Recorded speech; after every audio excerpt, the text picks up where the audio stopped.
I mean, that was like, unscripted. Somebody's got it already right now, so. Okay. So we're recording now. This is a kind of a freewheeling thought, spitballing process. No criticism when people come up with ideas. We don't want to stifle it on challenge teams. What I had just posited before the recording started is, where is the home of challenge teams, and which direction do we think challenge teams should or should not evolve? And there was a comment by me, it could go upstream towards attracting world-class proposals, and it could go downstream with funded proposals, holding their hand, nurturing them, and doing some audit. So I was opening up the floor. Newman, you're the first hand that I see up on my screen, so please go ahead.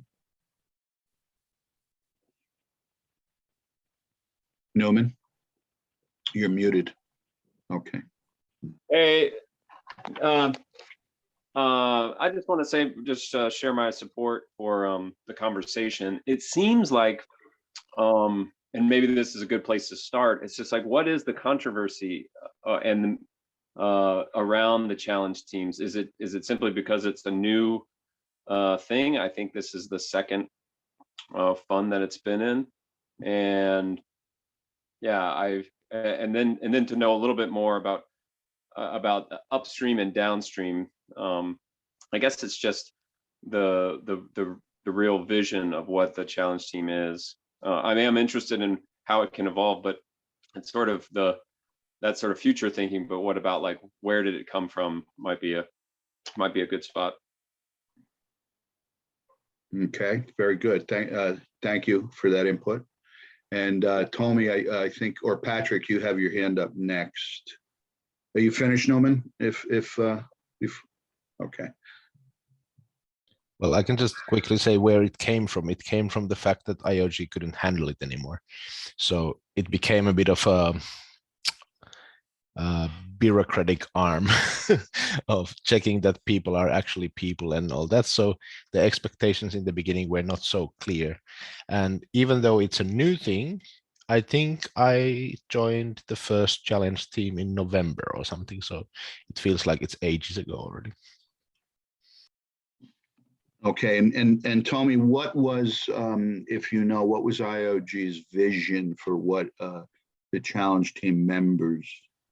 And by the way, I think we got to create a really cool acronym for CTs. I mean, VCAs and CAs. It's easy. It's easy to say, but what do you call us? CTs? I mean, I think I had that in college, and I couldn't go in the hallways. That's what a CT was. We got to come up with a cool acronym. But Tommy, what was IOG's vision for what CT was? I think you have to. Oy. Now I can hear myself. I think you need to ask IOG, but it just felt like it was the only vision was like, help.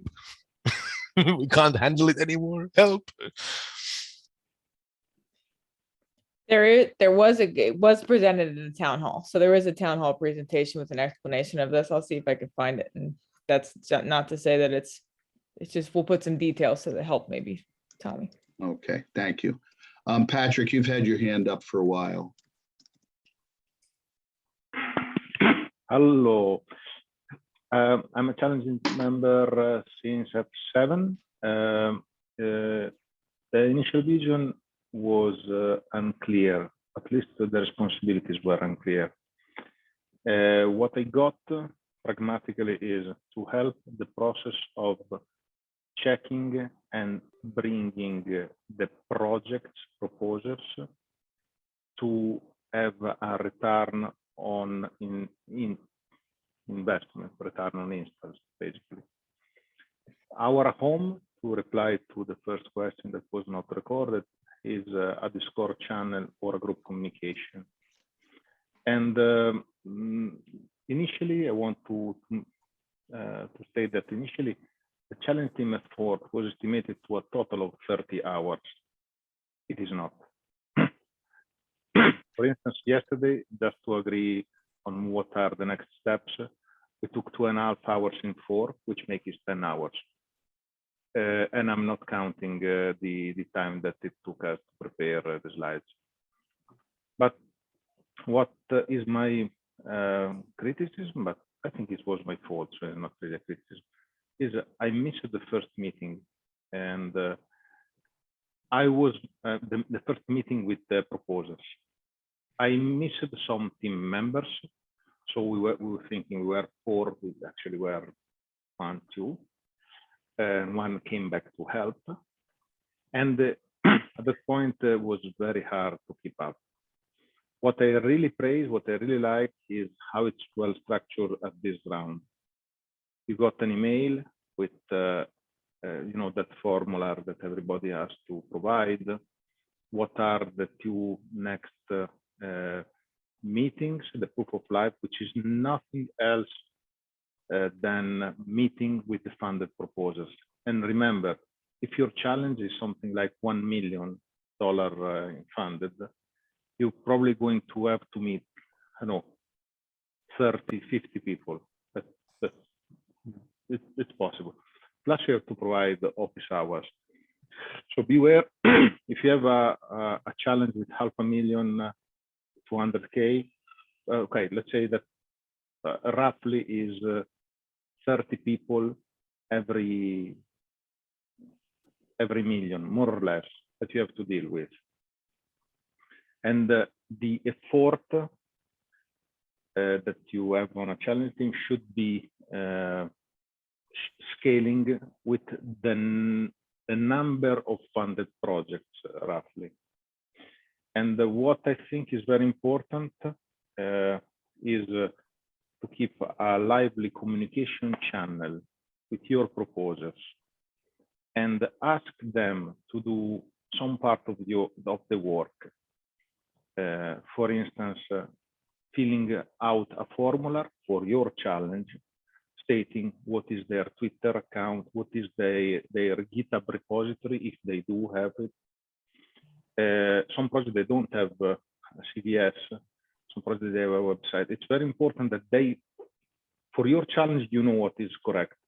For my challenge is open source, and I know that I need to give my a Twitter or a communication channel where the public can reach them, some description of the project, some name, a CVS repository, sorry, a version control system, VCS, not CVS, but I don't know, GitHub, GitLab, whatever.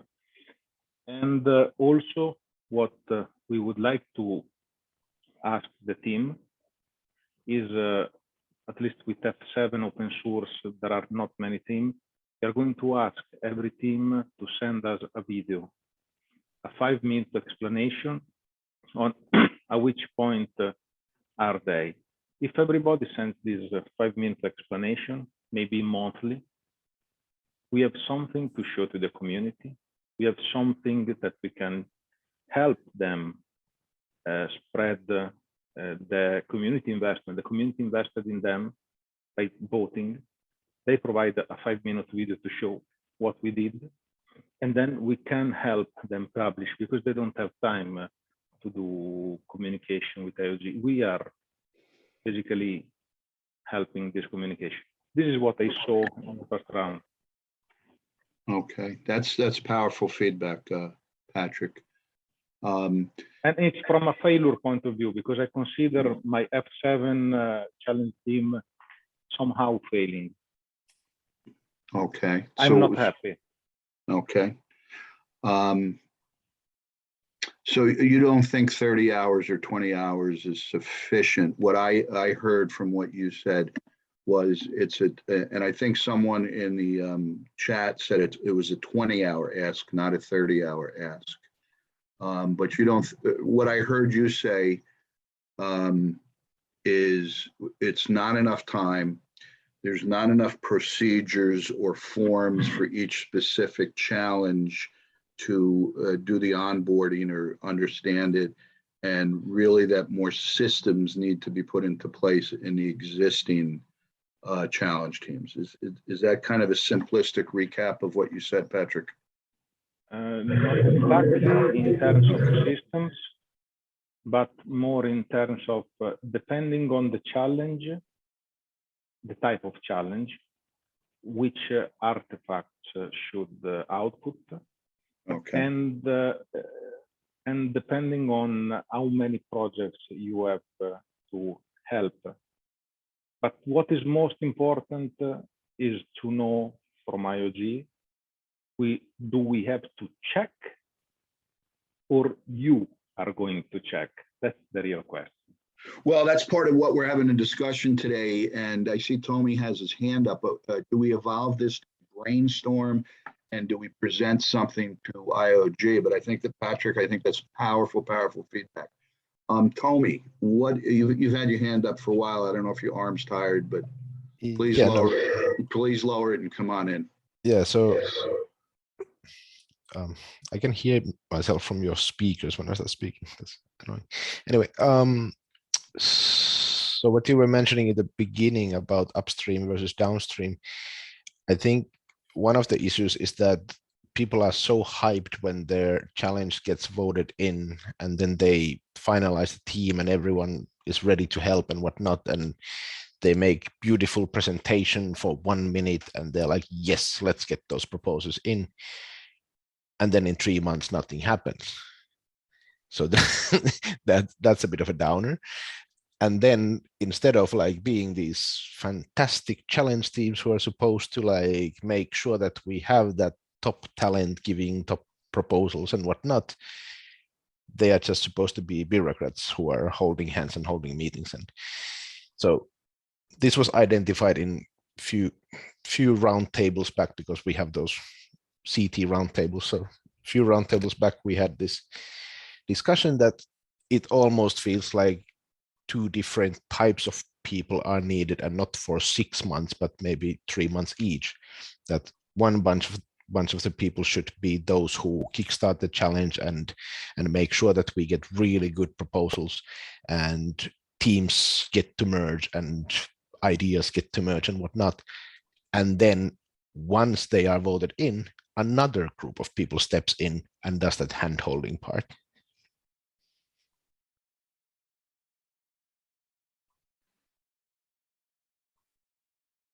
So you're suggesting 2 teams, 3 months each, 1 upstream, 1 downstream. Is that what I heard? Sure. Okay. Scott, thank you, Tommy, and I'm going to come back to that in a minute, but Scott's had his hand up for a while. So I'd like to hear what he wants to say. Yeah. In my case, my arm is super tired. Thank you. So I would like to make a proposition. Obviously, it's not my decision, but how about the CTs?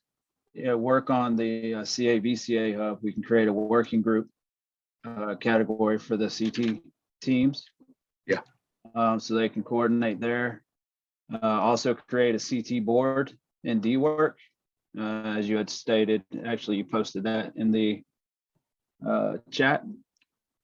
And yeah, and then with that, there'll be also a GitHub repo that's attached to that D-Work board as well. So that's also to the Tuesday meetings that we have in there could be redirected towards challenge team issues, discussions as well. Or if that time doesn't work, then obviously, coordinate a new meeting time for that. So Okay. just want to throw that option out there, a proposition. And again, it's not up to me, it's up to larger community consensus on that. And certainly not trying to have everything funneled to that server, but it is pretty much laid out and ready to go. If that's something that the group agrees on. And thank you for your time.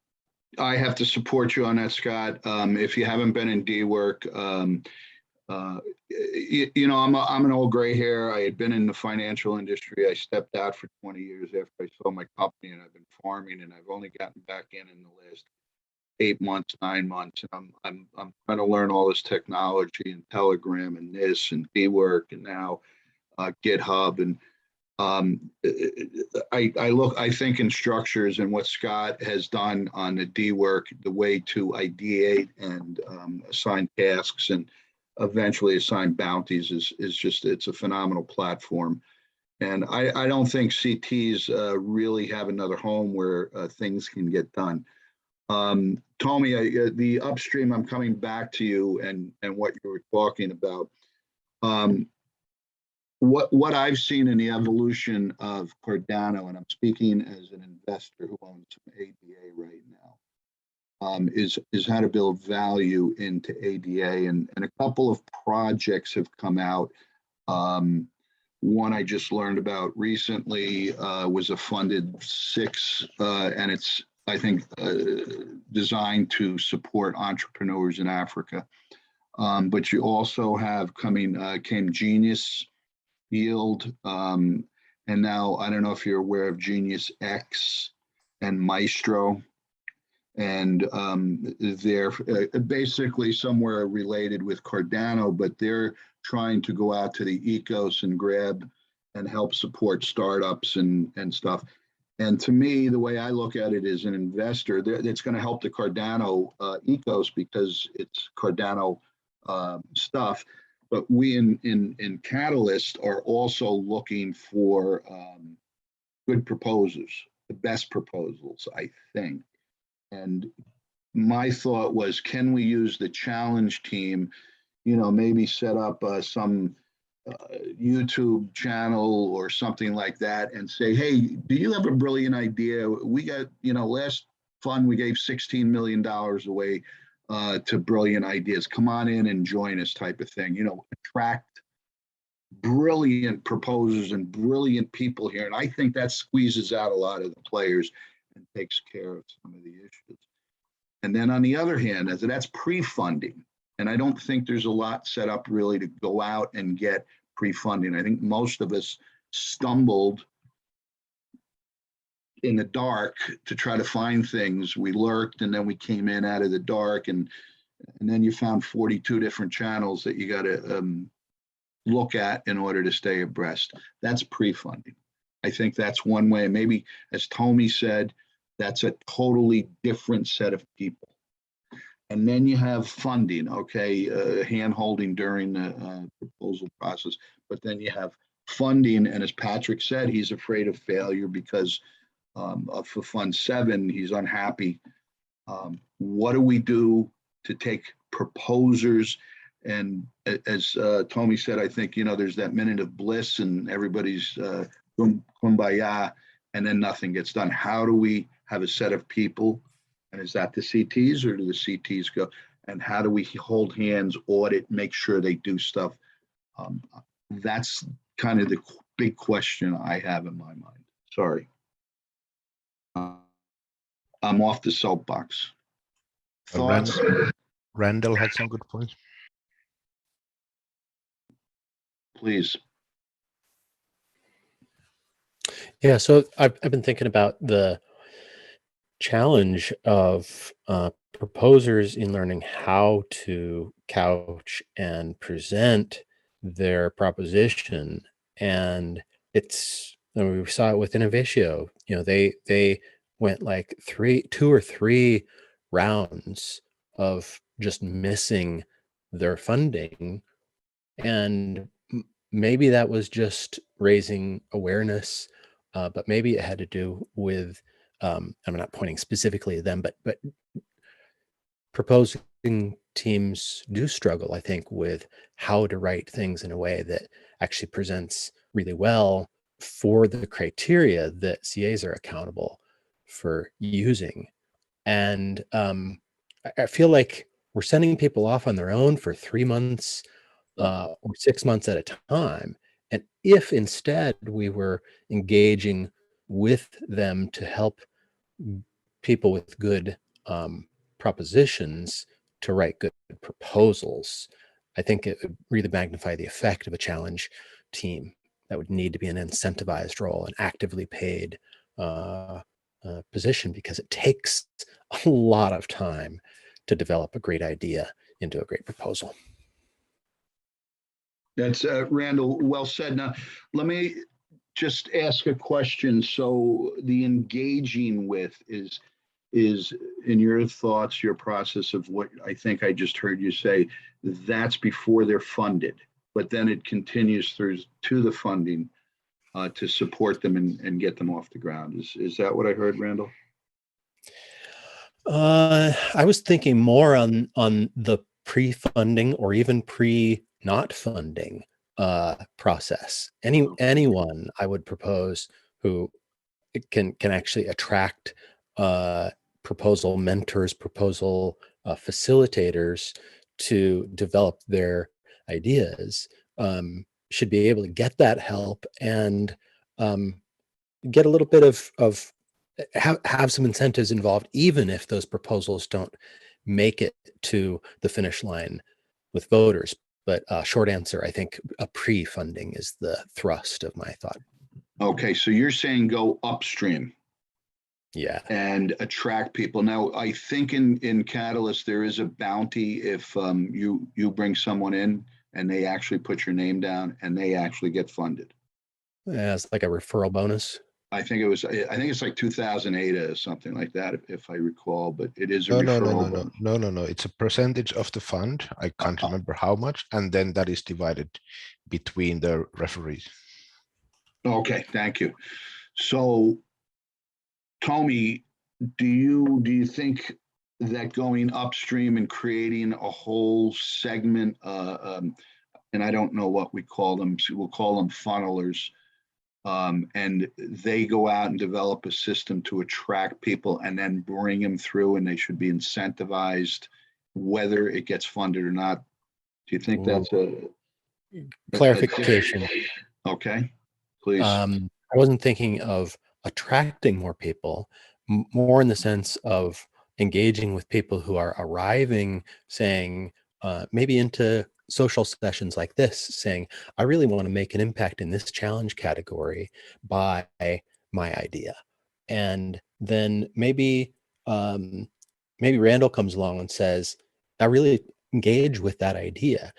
Can I be a proposal facilitator for you and help you make your proposition, draft your proposition and enhance it to impact voters, because I believe in what you're doing, but you may not have the skills to write that proposal in English.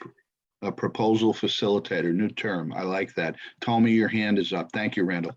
Yeah, I try not to hog the mic too much, but I'd like this to be very freewheeling, there- without respectful of everybody's talk time, but I think it should be freewheeling and ideas should come out.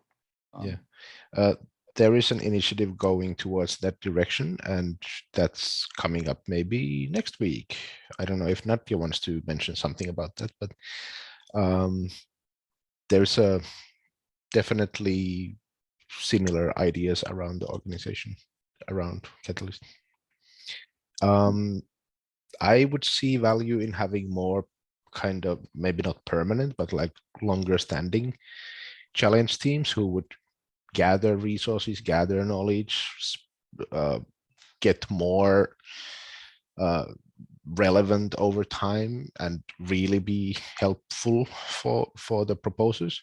But also there's this idea of community advisors becoming real community advisors, and I think that's exactly what Randall is going for. I think CAs right now are community assessors. They're not community advisors. My take, just my take on it. Yes. And if we look at Catalyst as an incubator, which in a way it isn't, but it is, or seed funding, it doesn't have the incubation or the help period that a lot of people come. And if their language is different, or they can't write the proposal, or I think we're missing that point. And that's why I was looking at it as an upstream versus downstream concepts. So Randall, great ideas. Tommy, longer challenge. And if there's some other idea that's coming down or coming out, that would be great. Everybody has the link to the D-Work that Scott has set up. And if Scott's going to set up a community category for CTs, challenge teams, that would be great. If you could go in and I'll try to, the notes I have, I'll try to put in there as ideas or suggestions. Nadia has it recorded, so if we miss something, we can get that. And Scott, I don't want you to hurt your arm this time. Appreciate it. No, I just wanted to make sure that, like, I don't want it to be any direct decision made by any one person on where to house that. So, like, I don't know how you would go about, like, I don't know if if everybody raises their hand, if that's good, if they have other ideas. I certainly don't want it to be just like taking my idea because it was the one presented and not taking others into consideration for this. It's certainly not trying to back out of it either. I mean, it's the opportunity is still there. So just that way there's not any disagreements or anything of that nature. So there's no conflict. So that's all I just wanted to say. Thank you. Okay. Does anybody think it's does anybody have a suggestion to go somewhere else? Yes, Rodolfo. Yes, hi. On the ideas on the downstream. So I see right now as a challenge team, what we're doing is like tracking progress reports and maybe trying to help the funded teams. But right now, I don't see that the funded teams wanna tell the reports and they don't need help from us. So I don't think we are providing value on there, just more stuff doing like trying to contact the teams. Only that is what we're doing. So I think we should move to more of the auditing part.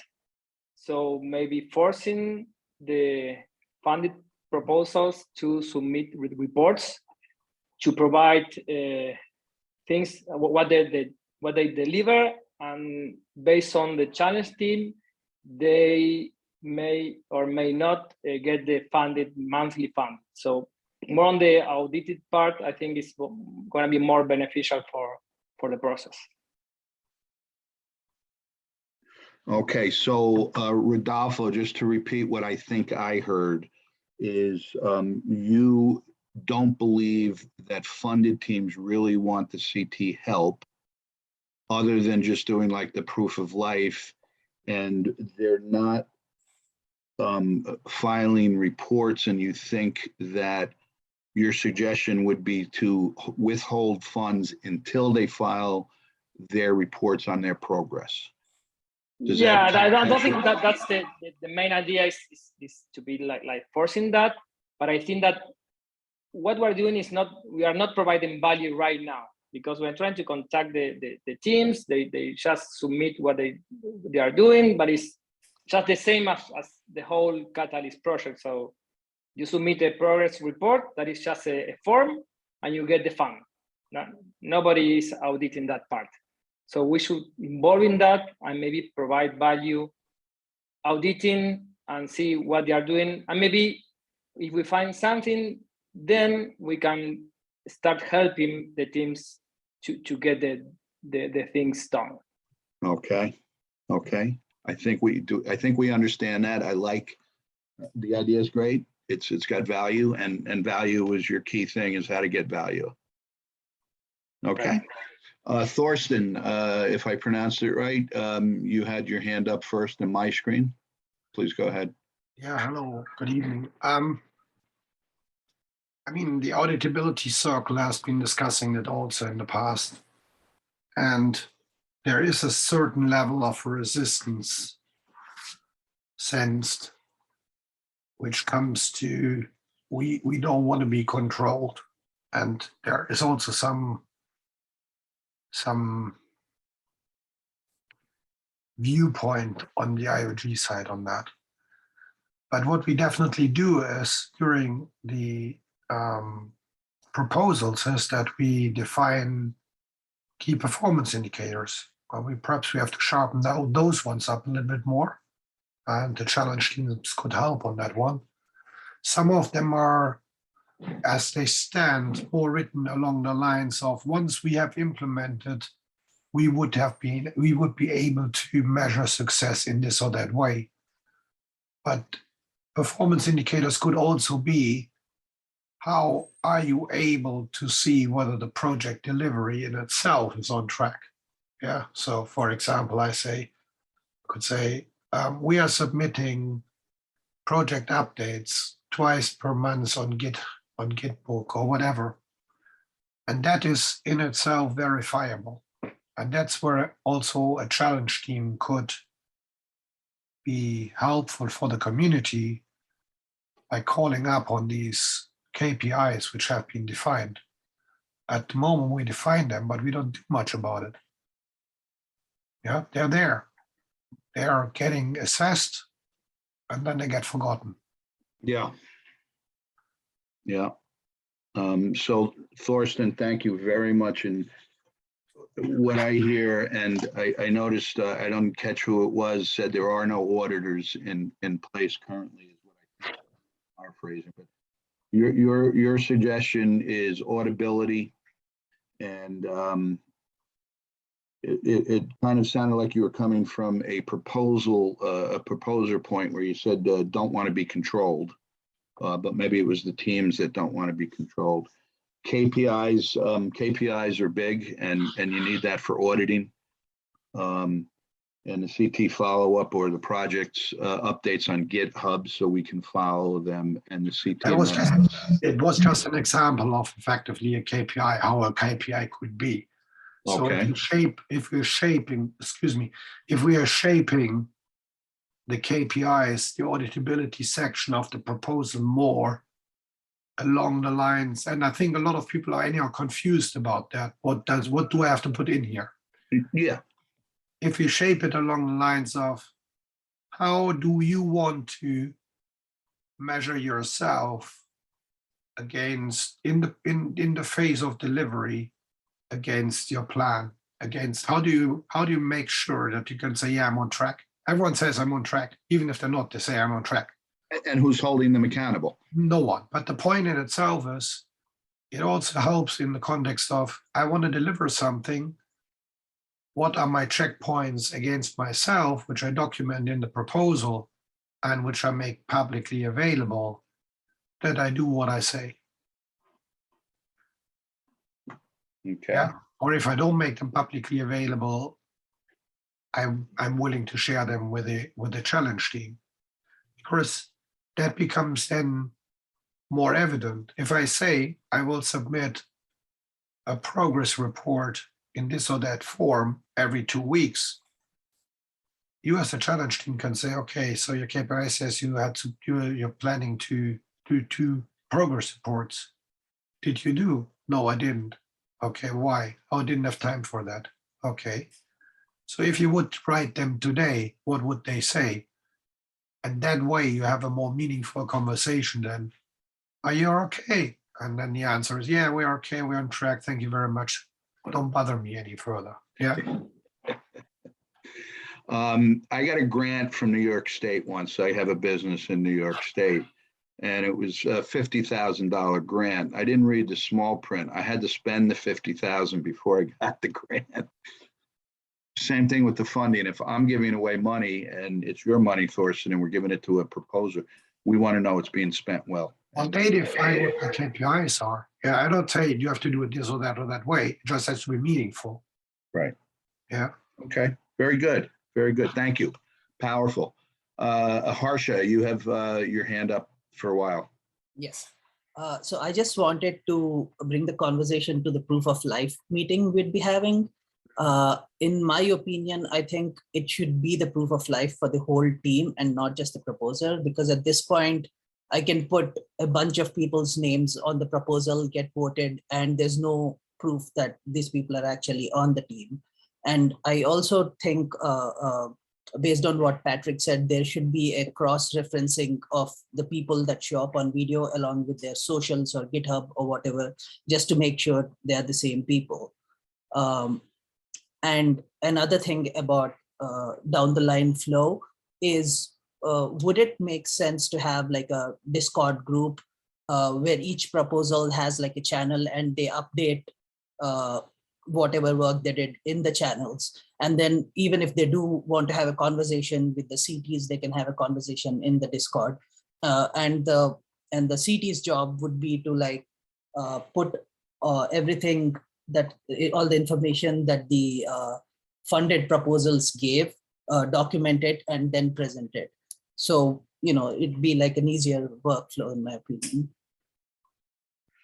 Okay, I think that's fantastic. So Harsha, what I heard was the proof of life should require the entire proposal team to present and basically vet themselves in front of the CT, and also a Discord channel for communications for each, either its funded proposal specifically or that category and funded proposals in that category to enable communication with the CT and the funded team.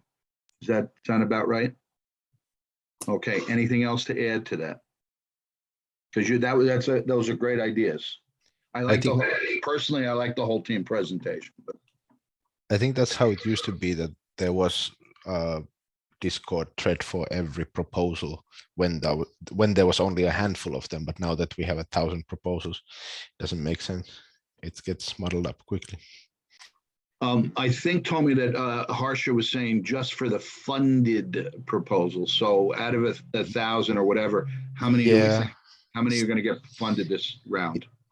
Yeah, it just has to be thought so that it's maybe if it's like these more permanent challenges or something, then it makes sense to have like history of all the initiatives and proposals that ever was there, so that they can also like learn from the past and network and do all that. Okay, institutional memory from the past, which is sometimes hard to find in this ecosystem. And I also meant, oh, I'm sorry, go ahead. Go ahead, no, go ahead, please. So I also meant like Discords for each challenge, like not all of them together. So yeah. Well, each challenge, I'll call it a silo. You're talking about each silo, Discord for each silo. Yeah. Isn't there one in Discord in the CA/VCA channel for each challenge team or each challenge currently? Does anybody know that? I thought there was. I don't think it's being used, Harsha, but I think it might be. No, so I don't know. So I don't know what a silo means, but I meant like a whole Discord, like setting up a whole Discord server for each challenge team. Yeah. I'm old school. Used to call, like if you're a business and you had 10 things going on, this was a silo that handled just those ideas or concepts, and this was a different silo, and you tried to work it vertical. Old business practices. I'm sorry. I'm a gray hair. Excuse me. Patrick, your arms got to be tired, Patrick. Come on. Lower it and let's go. Thank you, Harsha. Great ideas. So I first have a kind of idea, and then I would like to comment on Harsha's idea. So I don't agree that the challenge team help is unneeded.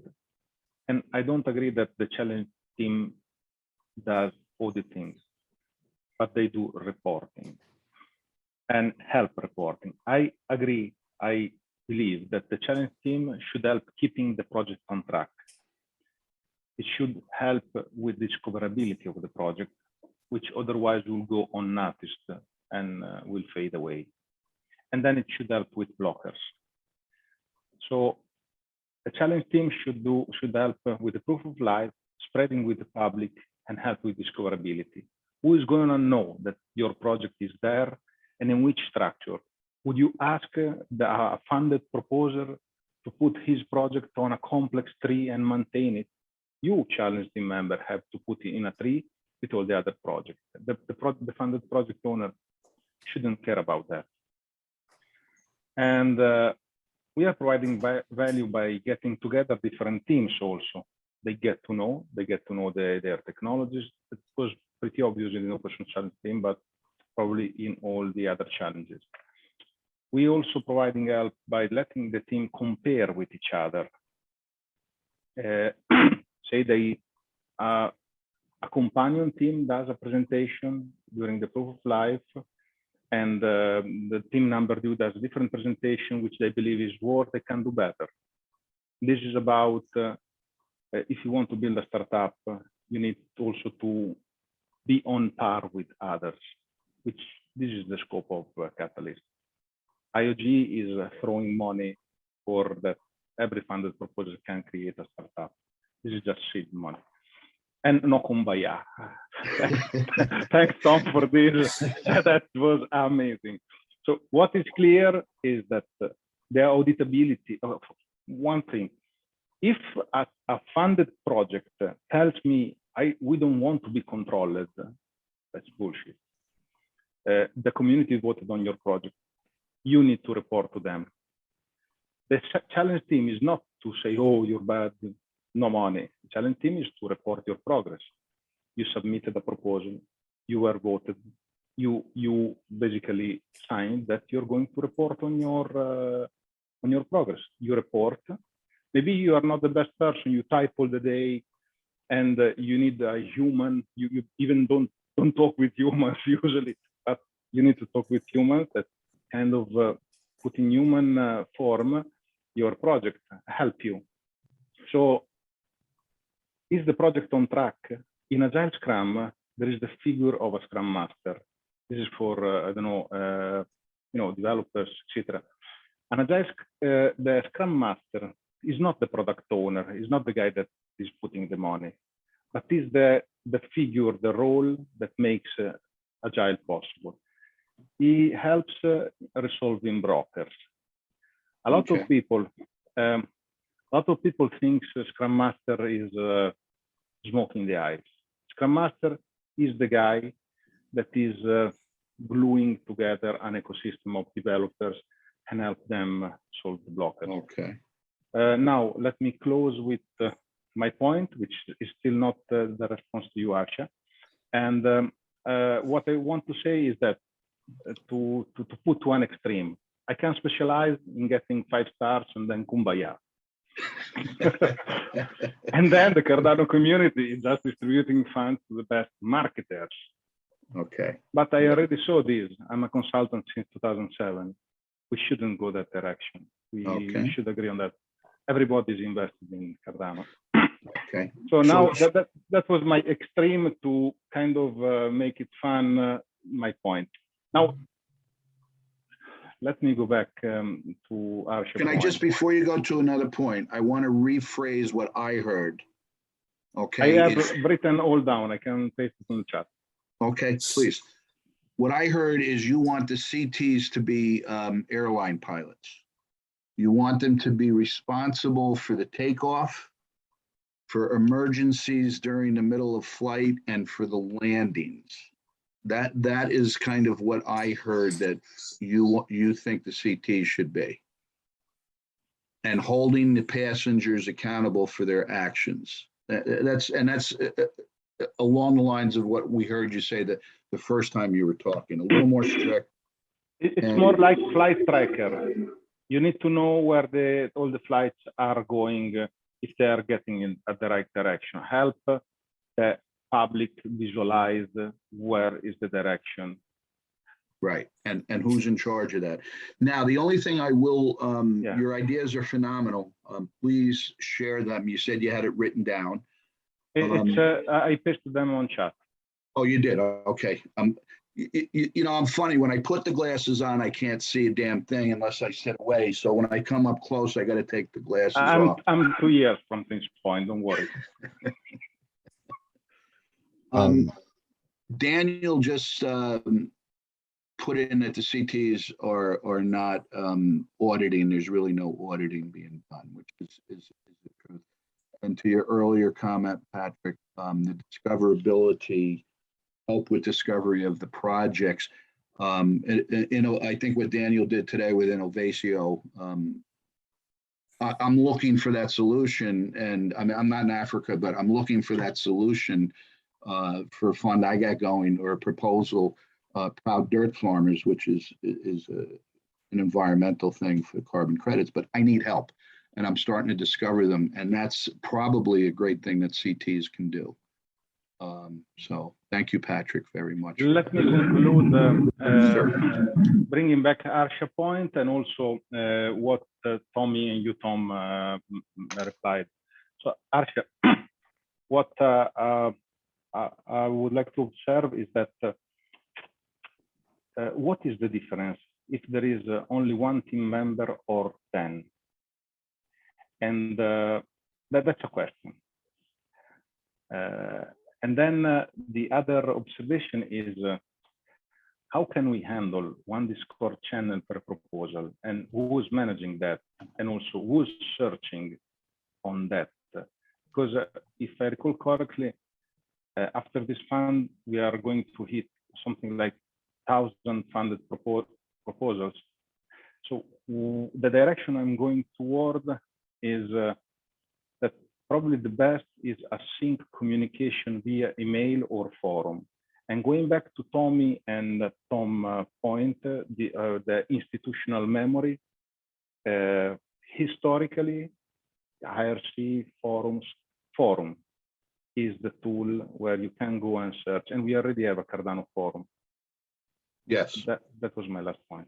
Okay, beautiful. Great ideas, great input. Scott, that arm of yours is up again. It's got to be, but before you come on in, and there's now 34 participants in the room. Scott and I even floated that CTs don't really have a home, and this issue, I didn't raise this. I just am the voice on this. Challenge teams aren't being utilized properly, and I think they need to evolve. Scott has what I think is a great system. There's the Miro board, but Scott has this eWork system, but he doesn't want to impose his suggestion or force anybody to use that. 35 participants. Can we take a poll of hand raising, if you wouldn't mind? Do you think using dWork to help evolve this discussion on community CTs, we're calling them CTs for now. Do you think that's the platform? Can I mention something real quick? I'd like to address what Patrick said real Please quick. do. As far as, Please do. as far as- Open. Everybody jump in. Just don't talk over each other like I just did to Scott. Please, freewheeling. For what Patrick was saying, as far as a channel for each proposal, that's not necessary. Each challenge team can have a channel, and within that channel, they can have threads for each proposer or proposal. That proposal, when that time has elapsed, that thread archives. They might have to be unarchived at times, which just means somebody needs to comment in that thread and it'll unarchive itself. And so and as far as searchability, Discord also has searchability, and it's actually pretty good. It's not bad at all. So I'm not trying to say that platform, I mean, that the best platform is Discord. I'm just saying that your concerns are addressed in Discord as well. So that was all I wanted to bring up. And if there are any other questions about Discord, I'll be more than happy to answer them. Okay, thank you. Before we take this semi-vote, which of course is not binding, subject to referendum, if there's any mail-in ballots, they may be discarded, or if the holes are punched in correctly, we may have to do something else. But Matthias is, not only does he have his hand up, he's standing. Please come on in, Matthias, and share with us your words, your pearls of wisdom. I'm not sure if I have any of that. I do have words, maybe a word salad. So I'm just wondering about the future role of challenge teams, because I just heard auditing. The issue that I see from a proposal perspective, a lot of proposals are right now experiencing problems, and we try to reach out to the usual channels.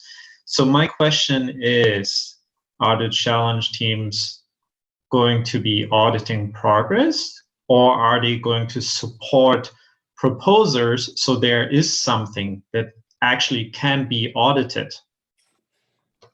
That's my question. Yeah, it's a great question, and that's what started this whole sidebar, this whole channel here. Is we don't really know.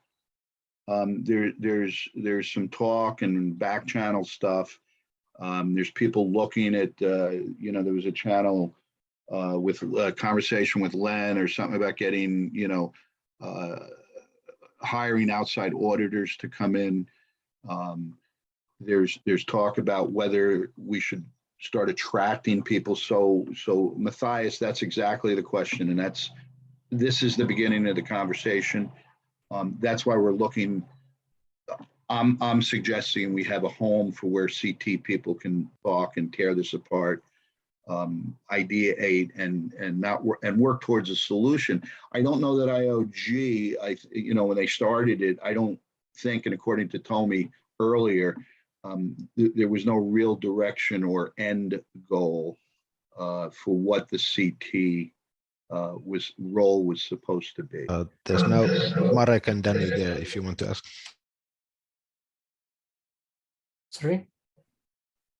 Maybe IOG people can tell us how CTs were supposed to be and what was the initial motivation.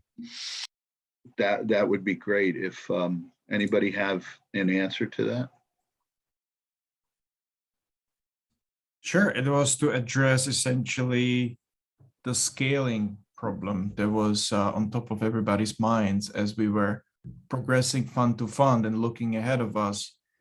What happens in the environment where we have, you know, hundreds, thousands of projects, and how do we actually seed the roots of the very basic process that can evolve over time with the guidance of the very same community that is now deploying these funds, because IO is initiating a lot of these discussions early on and giving very basic guidelines on like what is the MVP version of getting your feet wet essentially within the process, but not so much creating entire guardrails in terms of like where specifically we need to be going and what that needs to look like, which is the process of actually building this ecosystem mutually and then being able to hand it over fully into the hands of the community. So the fact that the rules are not built out or spelled out specifically is for the purpose of having the opportunity to grow it organically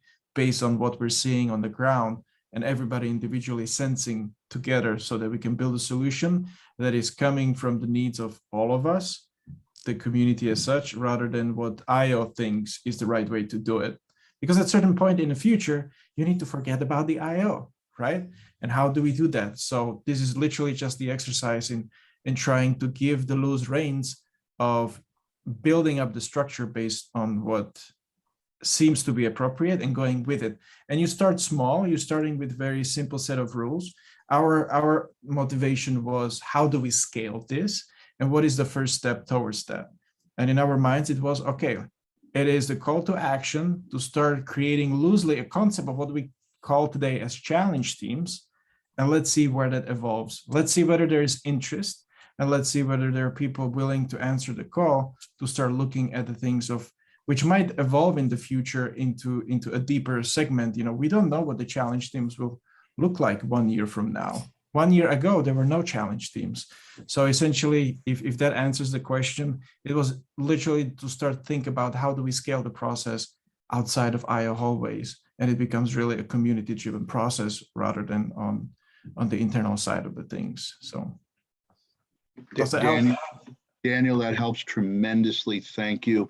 And kudos and thank you for everything you're doing behind the scenes and helping bring this community to decentralization, whether it's with IO, from IO, however you want to phrase it. And Tommy, thanks for bringing Daniel in to get an answer. You know, it's like I'm a grandparent. I'm a new grandparent. I got this little critter running around, and I noticed the parents have a certain set of rules, and the kid comes over to my place and you know, the rules kind of go out the door because I'm training him my way. I think we're decentralizing this kid whose name is Angus, by the way, and he's a pork butt. Thorsten, you've had your hand up a long time, and then Len is right behind you there. So yeah, I would like quickly to reflect on this auditing topic, because that is hovering around a lot of times, and actually kind of there is not yet the fully give an answer. There seems to be not the task with this challenge teams to effectively fulfill a role as an auditor. That's kind of made clear from the start. At least that was my perception. More of to help with the reporting, and to help effectively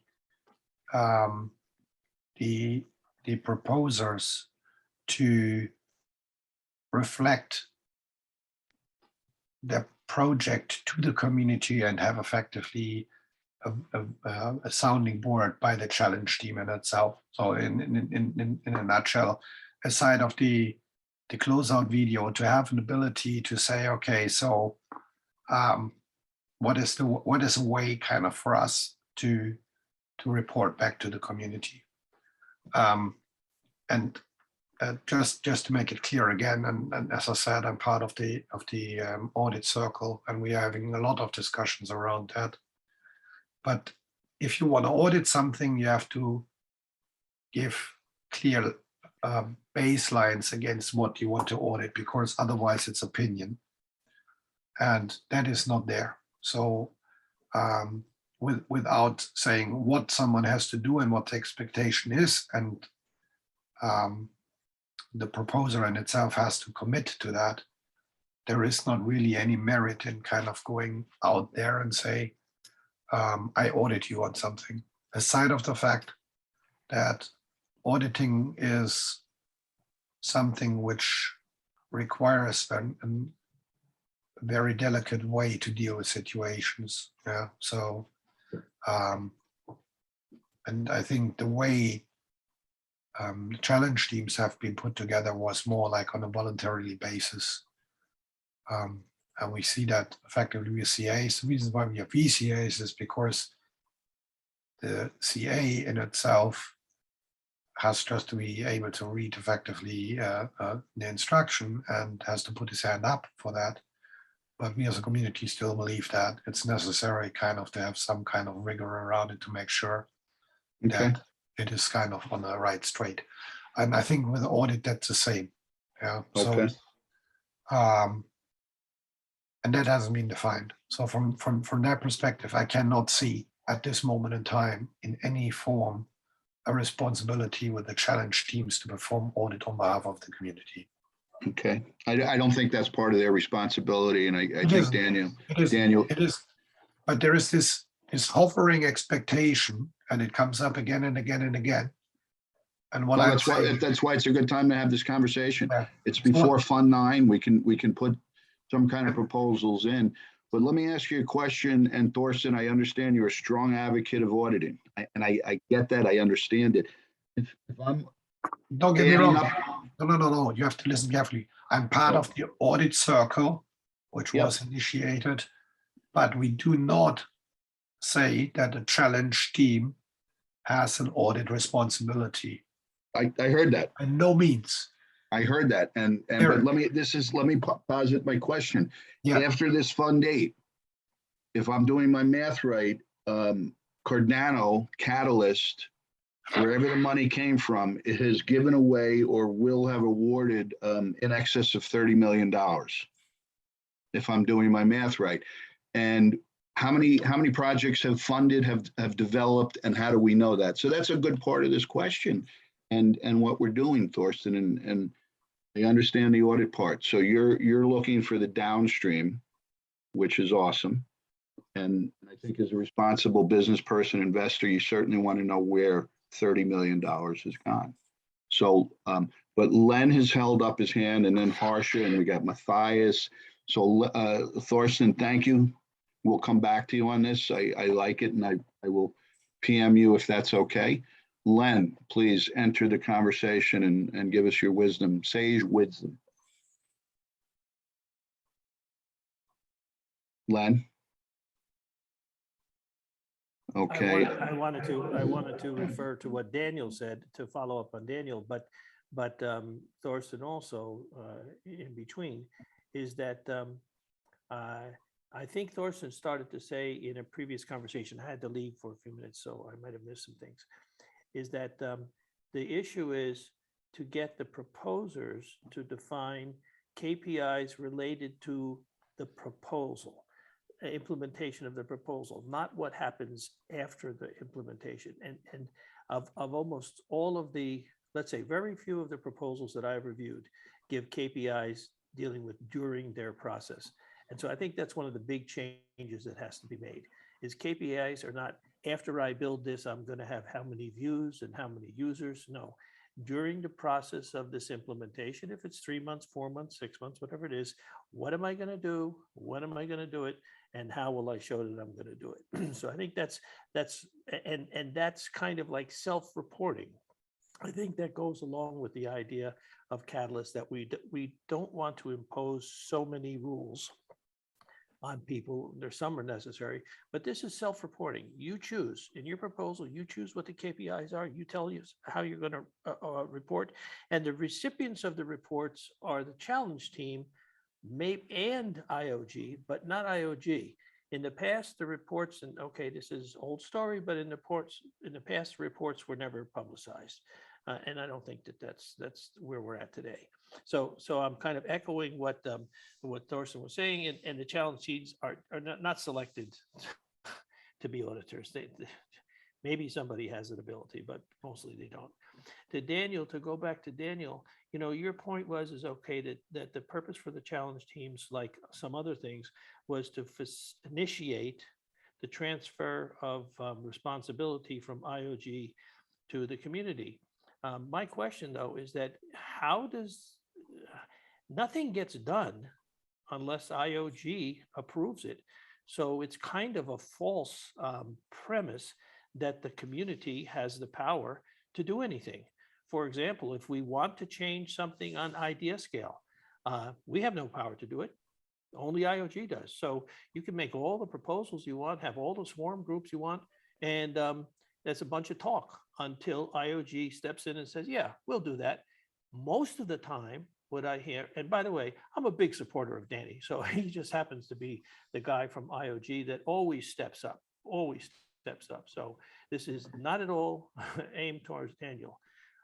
But every time there's a proposal of a new idea comes up, and say, well, for this reason and that reason and the other reason and the other reason, we can't do that right now, but we'll get to it sometime. I don't see an attitude of, okay, let's try. How can we try with the minimum of negative downside? But let's try. I always see from IOG, oh, we can't do it for this, we can't do it for that. So where are we, Daniel? The community, you say IOG wants the community to take over. Well, how do we take over if everything depends on IOG's approval?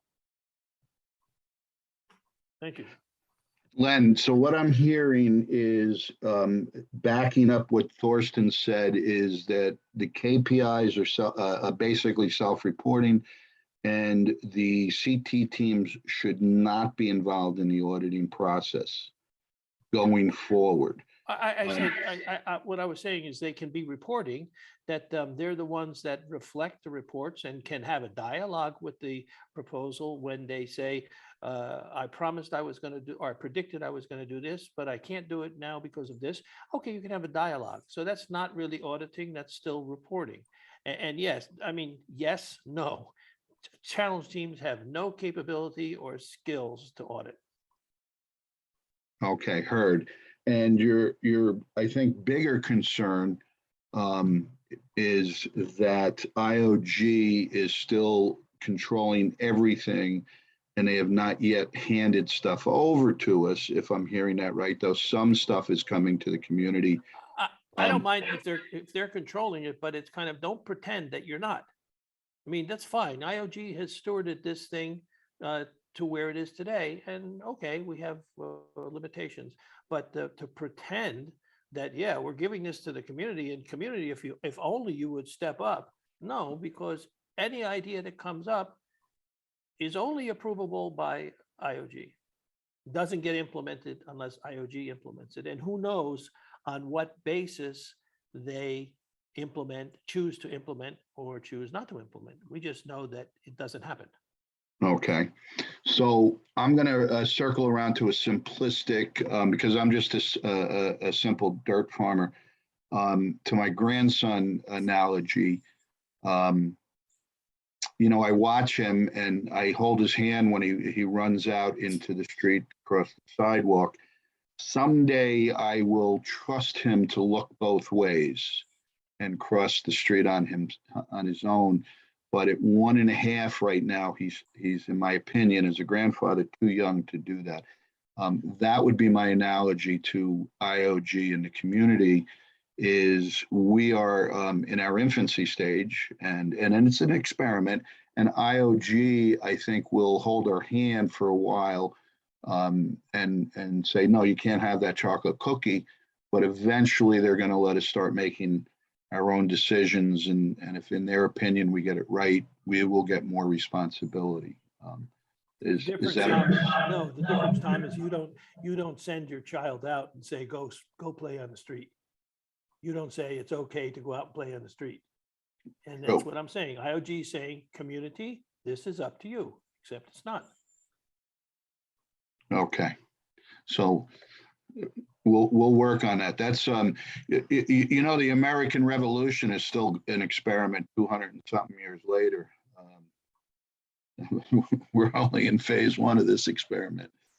Len, great input. Thank you. And Harsha, again, your hand is up there.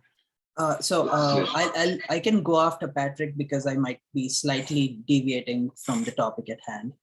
Okay, Patrick, you want to jump in then? And Patrick, I'm just gonna, we are now at 3:17. We've been at this for a while. Nadia, are you still recording? And how much, yeah, that's what I was gonna ask you. I like your analogy, but I'm going to not stop here. There is another thing that I didn't mention, and it's a potential problem. You know that some proposals have a time span of 6 months, some of 3. How does the challenge team knows how long? Of course, you have to look at each proposals. And I mean, come on, there should be a quick way to see that this project is 6 months, and there is, but more. Well, you have to read them all now. Okay. Yep. Absolutely, you should read them, and you should know them, and you should be at least 2 people on the team, it would seem, for POL. And we solve it in F7 open source, which is a recurring one, F7, F8, etc. We want to take the effort over on time. Okay. Okay, thank you. Harsha, and then I'm going to call for a vote on my suggestion. I posted it and Scott kind of backed it up, and Scott's the expert on this D-work thing. We think we need somewhere for this conversation to have a life and to continue to propagate the ideas, and D-work is the suggestion, because it's kind of a new process. No one really understands it other than Scott, I think, and Nadia may understand it. But we're learning it, and it does seem like, you know, from this old gray hair who's, like I said earlier, I've been 20 years out of the business, and I've been a farmer, so I'm learning it. D-work seems like a very logical, easy to use tool that has the ability of bounties. So Harsha, sorry to step on you. What is it that? Oh, you're fine. Since like eventually everything will be in the hands of the community, don't you think we should also discuss how CT teams are chosen, and if there should be a process that is associated with it? I think that's an excellent idea. And should a member, currently you're allowed to be on 2 teams. If the role expands, should someone be allowed to be on more than 1 team? Are 5 people enough for a team? I think these are all questions. How to choose? I mean, how do you choose a CA?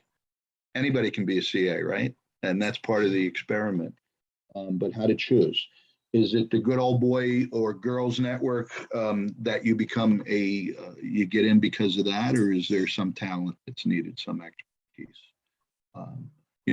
we don't want to be restrictive. So right now I think it's a first come, first served basis. I think I was lucky I got in this one.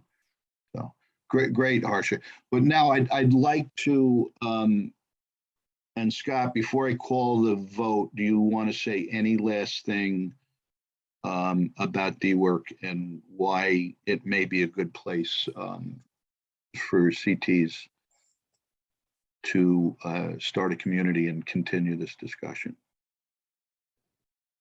Yeah, Thank you. I mean, just briefly, I think it's a great platform. It offers Discord. It offers Discord integration, GitHub integration, similar to a Kanban board for those who have not familiar with the platform. It allows for community suggestions. There's also role gating to where you have to have a specific role, say a challenge team. You have to have a challenge team role in order to interact and contribute on the particular boards. And that way you don't have just random people that are popping in and just they are filling it up with spam and such. And it's it's a great platform with great integrations. I provided the link earlier in the chat for the current one. I don't know where it's at, but I'll find it again and post it up. That way people can have a look at it maybe before they post a vote on it. Okay. It's entirely up to how you want to run this. Okay, I want to take the vote, but it was suggested in a sidebar here that since Danny's here, IOG and Len suggested that we need to figure out, and I'm paraphrasing Len, but that we need to figure out this decentralization and responsibility. Danny, Danny didn't suggest this, it's coming from someone else. You want to talk about that at all, Danny? And then we're going to go to a vote. Yeah, I don't want to take too much time and space of you guys here because it's a very insightful conversations as such. I think it's fair to say that any transition is far from ideal, coming from essentially from one bank to another, and going through that bridge and trying to make it safe delivery on the other side. What you always generally need to understand is that a lot of people traditionally at IOG have been working on the project of Cardano for many, many years before it even saw any light, right? At the end of initially when it was being deployed. So what generally my role that I've come to understand also very much so within the hallways of IO is that I'm essentially championing the progress within community and essentially being an ambassador in IO hallways, right? Problem with that is that I can't go around hallways and telling people like, I read something exciting on Telegram, there is a great idea, but I don't have any process in place that I can present and showcase that there is a great interest to start driving it and essentially start working with it. What I really found really useful as of late, and I think we've taken some baby steps previous fund and dialed up to another level, was with the work that we've tried to do with the veteran community advisors and community advisors alike, going through the process of formalizing a bit of how can we surface all of those different amazing ideas which are floating and have been floating for quite a while throughout the ecosystem, fund to fund, but haven't been really formally captured and sort of like prioritized, sensed by the community. So then we can meet up in a fashion in one room and have really real conversation about what are the limitations and what are the possibilities any given round to actually implement any of these suggestions.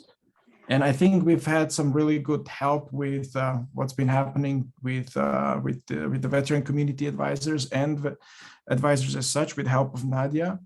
Now we're trying a similar approach with Mercy as well, alike, to see how we can drive a lot of improvements and things coming out of the funded projects and proposals generally, and how can we improve that side of the equation. So what I find really exciting is that by formation of these groups, and being able to have that really mature conversation, not in a sense that the ideas are not good enough, but are they laid out in a process that then I can take into the room with IO people to convince them now is the right time to go and implement these changes, because it's been really thought through within the community as such. And I think we're seeing a lot more of that sentiment coming out of IO, that there is a great willingness to let off a lot of these different functions, because there's a lot of more coherent progress that that is being set forward by all these different sub communities within the Catalyst itself. So my role is sort of trying to figure out how I can translate that confidence level to the internal IO team, who's always working on a back end, and how do I capture that sentiment correctly. And it helps me if it's formalized and if it's captured in one place, and it goes through like initial check of sort of like filtering, like what is it that is on top of the mind of everyone that we can start working towards. And obviously then we get to the meeting, like we get to the meeting with Nadia, or we get to the meeting with Mercy, and we can have those conversations about like, okay, we can do this and we cannot do that. And we're quite open very often in these conversations, like why these things are.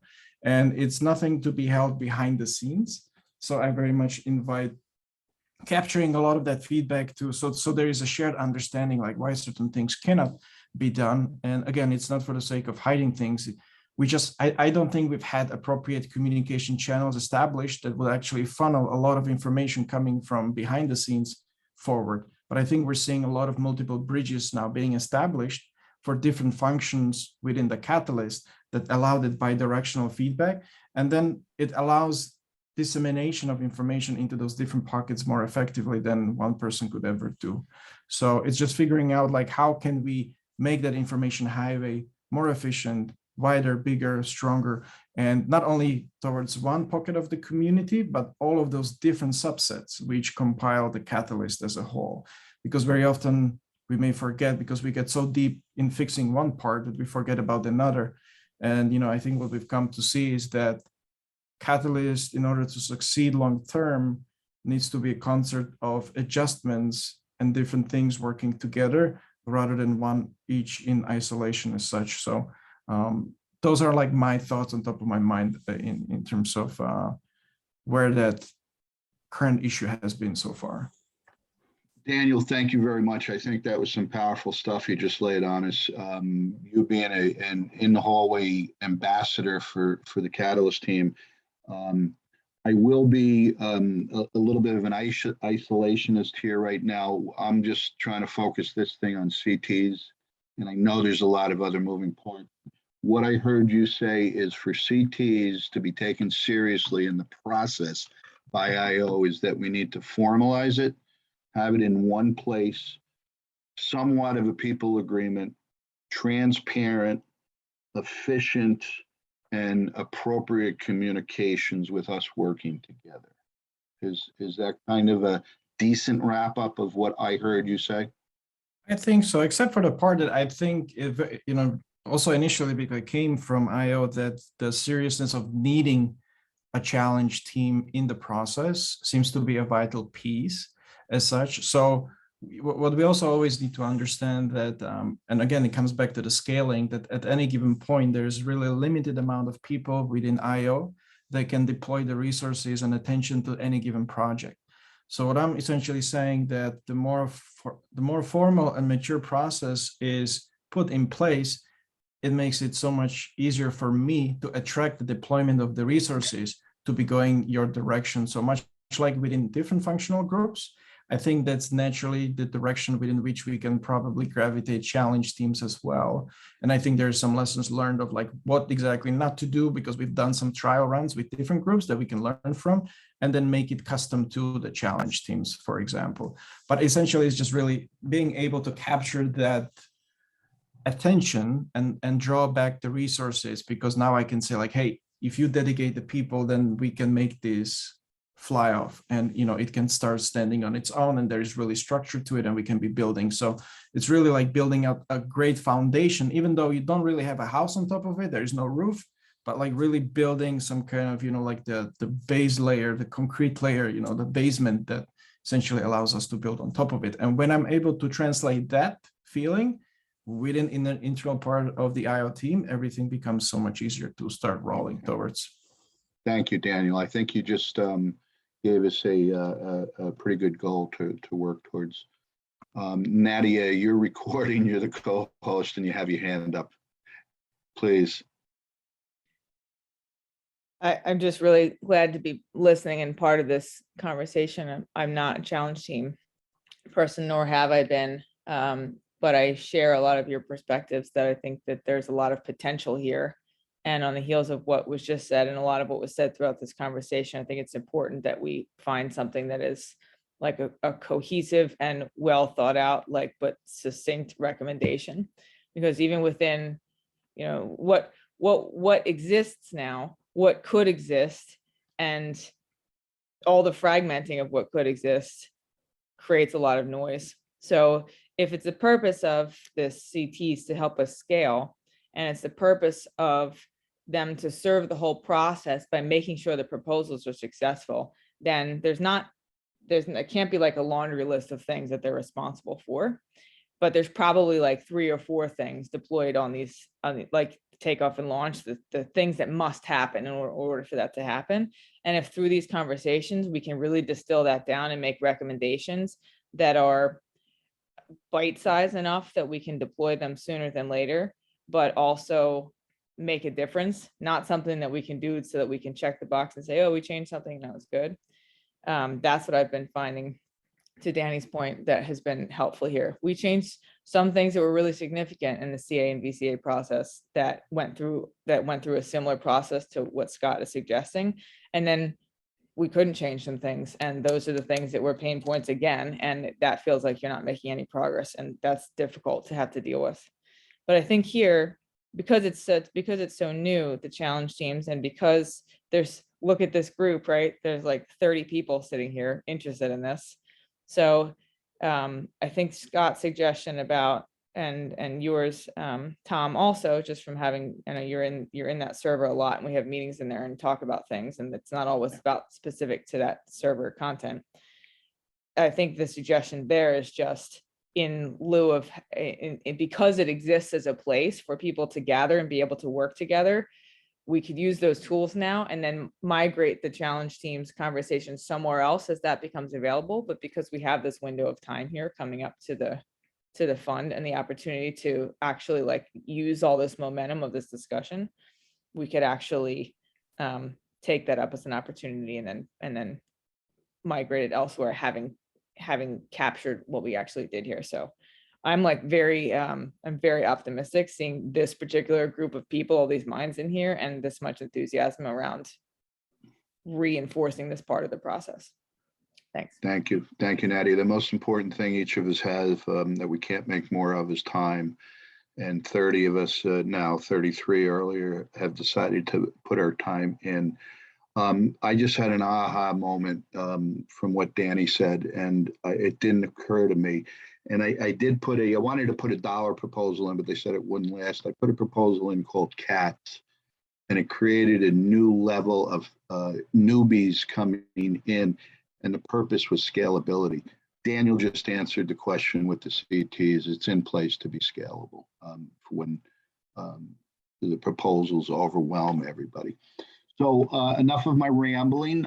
There's 30 people left. I would like to put my, and more importantly, Scott's suggestion, and I think Nadia just reinforced it, and what I heard, and I'm not trying to sway the vote, but I am, that Danny said, we need stuff in one place.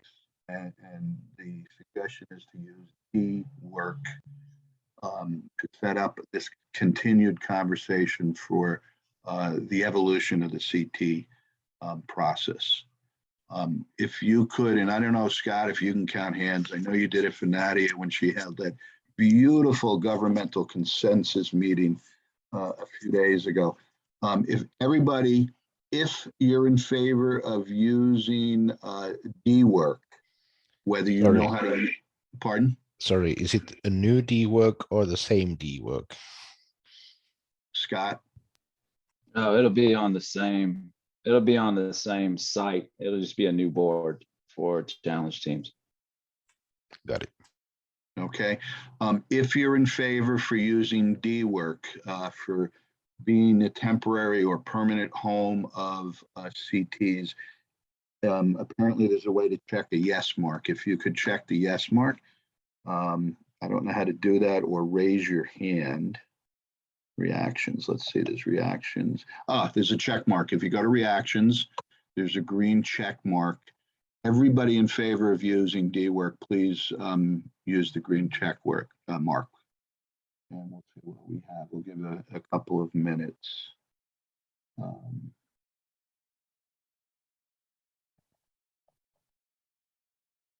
Okay, I have 1, 2, 3, 4, 5, 6, 7, 8. I got a no. 9, 10, 11, 12, 13, 14, 15, 16, 17, 18, 19, 20. And there was one up on the screen. I got about 20, 22. Tom Frey says yes, 23. Scott, you were in there somewhere, I believe. Can we hear from the no's, because I think that's important to hear. Yeah, No. Great suggestion. Anybody, I see Newman voted no. Anybody that has no's, Nintron, if you could sway us or explain to us the no vote, so we hear all sides. Newman? Hey, I think another tool, I just immediately start with a hard no. It's just a policy from being a graybeard myself. It's just another thing to learn, another roadblock, another thing. And there's that 10th man thing. It just feels like, it's like, okay, if everybody is kind of in agreement, like I'm happy to say, well, wait a minute, and champion that sort of debate, that part. It feels like D-Work as a part of the gig economy, and I love D-Work. I love new tools, but it feels like it's this like monetization of work, and sort of like, okay, you do this little gig and then you get a payment. Now, I don't know exactly how you're going to use it, but it just feels like it triggered my hard no reaction. Just because I want to find out more about it. It does feel like it's just a new hot topic and kind of a fad. It's the same thing that had us all eating whole chickens and giant sticks of butter for the keto. Anyway, that's just my thought. Thank you. Powerful input. The little that I've used it, I've seen that D-Work it seems to be set up strongly for DAOs to use, and whether it's gig work or, we're a DAO. Proud Dirt Farmers is a DAO of 6 people right now, but if I need to get something done, is it a good way to do it? I don't know that that's how Scott envisions using D-Work to offer bounties. I haven't seen that, but Maybe so we that's could call, maybe we could call also Tom for like other suggestions too. Yeah. So And can just to respond to you, Newman, how we've been using it is as a project workflow tool. That's it. Just to collect it, move it across the board. Go ahead, Tom. Scott. The reason it seems like a fad now is because we've been using this for a while. It's been set up in the CAVCA hub for a while. And I've introduced it to other people, and other people are running with it and using it for various other topics. So that's why it might seem like a fad. And it's actually being used for bounties by others. But obviously everybody's entitled to their own opinion. It's used by over 1,000 communities on the Ethereum network. And that's what it was originally set up for, was for DAOs and other organizations. And Ethereum happened to be that original, that base chain that they began with. And so, yeah, apparently there are other people who have much more influence in this community. Of course there are, than I do. And so, but yeah, we've been using this, and It's been set up for a while, but again, I'm not trying to push anybody. It's a simple tool and it's got great integration. So that's my whole reason for actually liking that tool. Okay, Newman, I'm going to come back to you for a minute. I'm going to give you a couple minutes to think. An old mentor of mine always said when someone has an opposite opinion, ask them for a solution. So I'm going to give you a couple of minutes. Nin, you have voted no also. Do you have input that you'd like to share? Yeah, I just saw Newman vote no, and I thought about it. I'm like, there's probably too many yeses here, so let's just vote no. Just to be, there's some movie where if everybody votes yes, be the no person.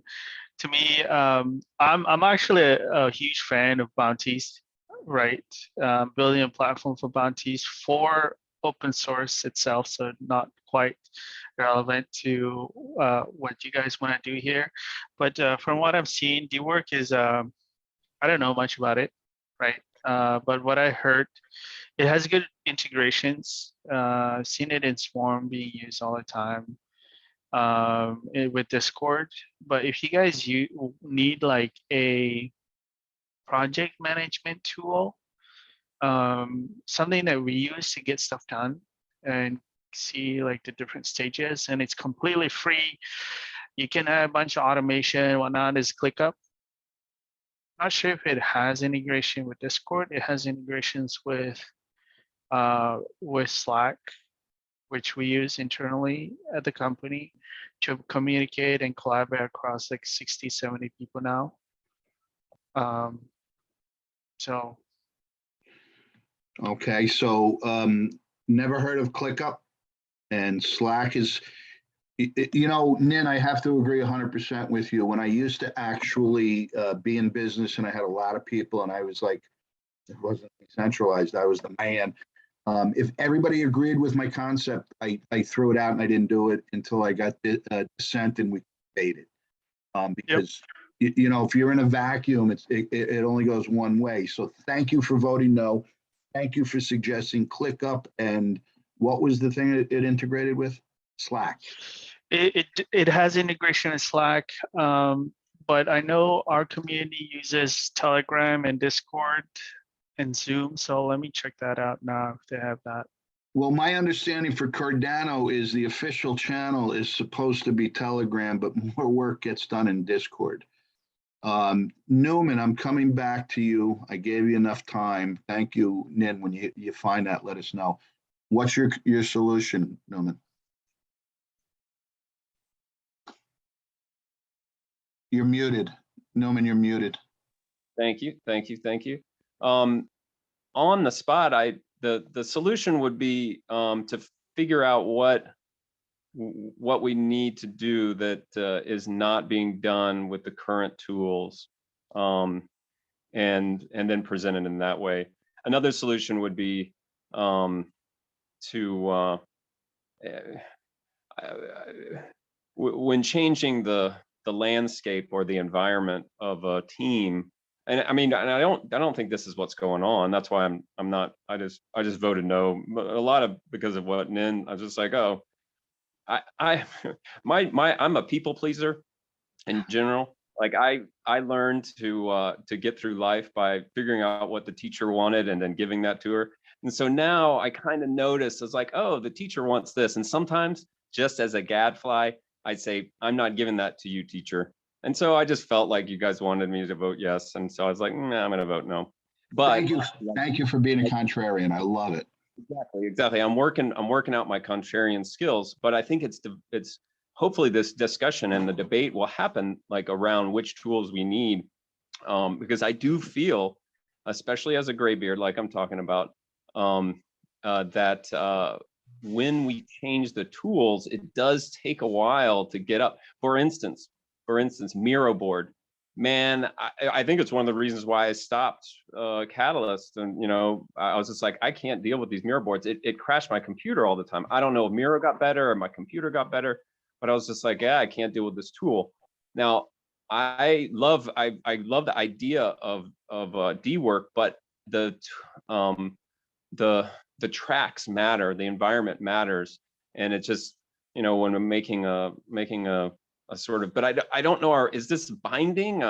I love being able to talk, you know, but you know, I hope the debate goes and we don't just sort of, you know, just show up with a whole new thing. And yeah. Okay. Well, So- Newman, what I will say to you is you're never going to be a good politician. Okay, I know. because a good politician figures out where the crowd's going and jumps in front of them, and then he's the leader. So I will be a bit of a contrarian also, and I'm going to say we had 30 votes and there were 3 no's. As Len said, hey, we got a majority, and I'm paraphrasing Len, let's move on. Is this the end all? No, but I think CTs need to set up a home someplace. I think IO, from what I heard from Danny, wants this to be somewhat more than it is. And this scale up thing, what happens in Fund 9 or Fund 10 when 2,000 proposals come in? Is there enough CTs, Nadia, and VCAs to handle 2,000 or 3,000 proposals? So this is kind of like, you know, when I scuba dove in the Atlantic, I was always on the other side of what they call a barrier island, a fire island or intercoastal. And the barrier island was there to take up the slack when the tides hit and protect the mainland. And I'm kind of seeing CTs as that barrier island, the ability to scale to protect the system. But we need a home right now. Can I just say, Tom, can I just say quickly that please, I think that this is like a temporary thing too. I mean, we're a community in flux, right? Like this is like one conversation, one project, and we're just looking for a place to keep our conversation going. And if it's happy there, then good. And I think our hesitancy is always like, so we built this to create project workflow integration with Discord, which the group already used, and integration with GitHub, which is a fundamental platform of, as at least right now, of Catalyst overall. So it's meant to sync with those things and make things easier. But for the majority of people here, I think it will just be like having a conversation in a Discord thread, because not everyone here has to like learn the entirety of D work and like update everything. Well, there'll be some people who would sort of like take more of a lead in this conversation pertaining to D work and updating it and making sure the stuff is linked. I mean, we don't have to make it like real complicated. This is not like a you know, and I'm exactly the same way. And let me tell you that I have 0 social media platforms, and I was on 0 of anything that I use, and barely Zoom. So like, I'm with all of you. I would be rather be in the woods, to be honest. But so it's not meant, we try to pick stuff that would make an easy process. So it shouldn't be like a novel of learning for anyone or an instruction manual. You can just come and talk about what you think is important here. Hey, Well, let me thank you. jump. Go ahead, please. Let me jump in because what you said earlier, Nadia, was really, really good, meaning that you'd said something about like keeping this momentum of these conversations going, because this conversation and these breakout rooms, I mean, it is really what Catalyst is. We said goodbye to Dor today, and that was basically his description of what is Catalyst. And it's just, I'm here in this the town that I lived in during the .com bubble, Valdez, Alaska, and we all sat around in here and in this very room talking about like this incredible thing that's going to happen with the internet when we all get connected, and what happens when we can actually pay each other. And so those conversations just evaporated. Now we held on to the seeds, but I would love to maybe make a little nursery. And so that idea of keeping the projects going, and if you feel like this tool, D-Work and the integrations, which are great, will help, then I'm for it. Yeah, so if that's what this does, then I'm for it. Damn, we're going to unanimous. I just got to get Nin over now. I'm a communications process person. Be a politician. Tom's definitely be a politician. Tom definitely could be. That's it. I'm a communication simplicity process person. That's like how my mind works. So that's really the place from which this was thought, that we have all this richness of these conversations, and they just need a place to like soil to grow in, right? And that's really what the thinking about this was. And I'm sure, Tom, that you really appreciate that analogy. Well, I'm a farmer, and I'm working on my cannabis license in New York State. So when you say planting things and growing things, it takes my mind. Well, that's recorded, so that's good. Tom. Yeah. It's legal now. Scott R., you did a fantastic little educational session on D-Work, which I sat in on both of them. It might be good, I don't know if you recorded it, it might be good to put it out to the community and or do it again. But also as an old gray hair, can you do something on GitHub like that? Because I have no damn idea what a pull is. Yeah, but Wes, you got to ask yourself though, how much are you using GitHub and for what? That was the whole point. Even though D-Work has GitHub integration, it's currently being used for archiving only. And the reason is because exactly what you said. The getting around GitHub and getting to know that platform is probably well beyond, I'm just going to guess maybe 50% of the community. So that's why there's, yeah, I'm just, like I said, I'm guessing. So, okay, Nen, from what I can see, that's why there's not a GitHub tutorial, and those D-Work tutorials were recorded. They are on the server, and they are under D-Work tutorials. That's good. So if everybody could go look at that D-Work tutorials, it will help us. Nen, did you, last chance, did you want to become a politician like Newman? No, I make a terrible politician like Newman. You guys do not want me as a politician. One thing that I learned from just selling technology to a lot of companies and thousands of people is just let them have what people want, right? It's not like the best features or whatever. It's really adoption from users, and that begins with what people want first. Someone would want a Tesla, someone would want a Ford, someone wants ClickUp and D-Work, but it seems like the consensus is D-Work. So let's run with it, right? And see, once you adopt it, once you use it, and if it gets to a point where you start to hate it, then you can start to look at different alternatives, right? But and another thing is, I love the inclusion of the conversation here. You guys actually went to the nose and asked, hey, what do you guys think? Normally people would be like, oh, okay, 2 no's, who cares? Let's move on. So I love that. I love this is a true consensus, and thank you for listening to me ramble on about stuff. Yeah, back to you. You have to thank Nadia for that. I would have just bulldozed it over and said, Nadia is the consensus person in the community. I think it was Tom.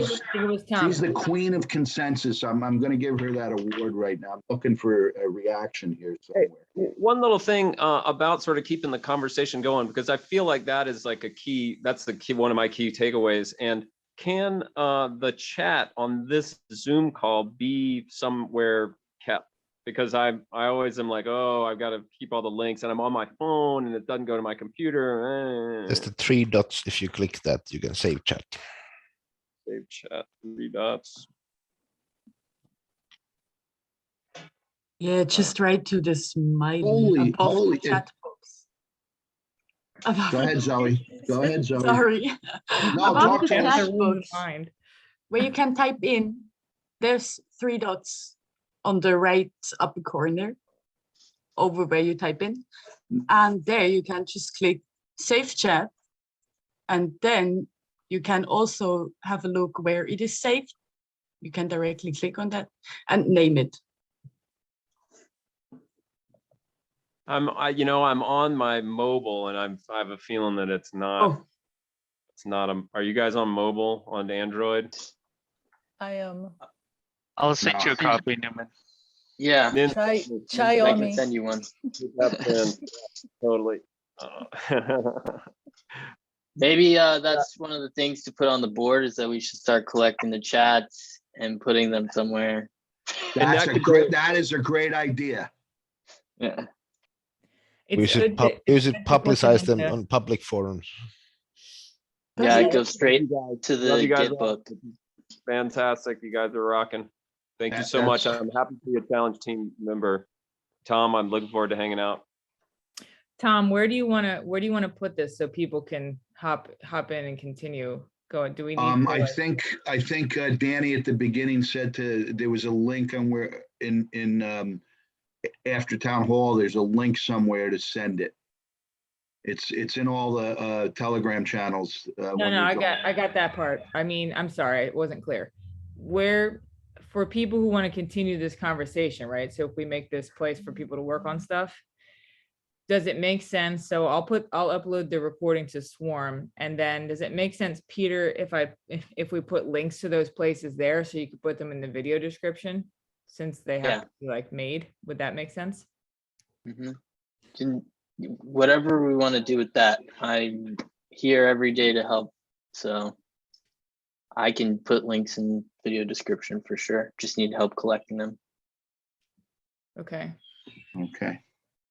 Yeah, so if you do that, and however the links then go to DWork and people can find them and take Scott's little seminar, then we have a nice clear link. And if we can include the chats, the chat thing like that, like Zoe said, it'd be a complete package. And then Newman and all guys like me that forget that I was even sitting here, watching this, I can go back and more than that, it's there starts building an institutional memory. Institutional memory. That's another one. I'm 100% on institutional memory. That's what we're talking about. That's exactly it. But I'm going to say goodbye. Thank you so much, everybody. Okay, goodbye. It's 28 people left. It's 3:57, 4 o'clock. Why don't we make 4 o'clock a hard stop? Which is in 2 minutes. Anybody have anything that they think we missed or we should cover, or that is burning on your chest or mind that you should get off, and we can include it in the recording in the last 2 minutes? No? Everybody's good? Yes, Tom, I have something to say. It's congratulate you. Yes, congratulate you for your wonderful work as a moderator. It's been awesome. So I'm very impressed. Yes, I want to second that, Tom. You've done great facilitating this meeting. One of the best facilitations I've been a part of. Thank you. Well, thank you. Thank you very much. And muchas gracias, Juan. And that's the limit of my Spanish. But thank you. Nadia, thank you for being a consensus builder here and getting Nin to change his vote and twisting the other guy's arm. Newman, he left, so we can't talk about him. I am And very Juan, I know. Juan, thank you very much. Harsha, some great ideas. Danny, I don't know if you're here yet, but thank you for being our ambassador, and thank you for the input and the concept that you just delivered and the aha moment. Matthias, I think you were right on. You got so much that you put in there. Thorsten, I can feel your passion. Len, the more I hear you talk, and I heard it with Nadia's hearings there, you are articulate. And you sound like my uncle who used to make homemade hooch. So I think Len, I could hang out with you. And if I missed anybody else, I did. My Italian friend there. If you're still on there, thank you for all your ideas, and don't be sad about Fund 7 and your CT role. I think through this process, we're going to strengthen, expand one way or the other, and lay down some more stuff to make the CTs a scalable solution. So, and community, thank you. My first time hosting an ATH. First time in 20 years I've had a business meeting. My vines are calling to me, though. I didn't work on them at all today, and can't miss a day in the vineyard. But thank you very much for attending, and I look forward to this D work and how it grows. Thank you, Tom.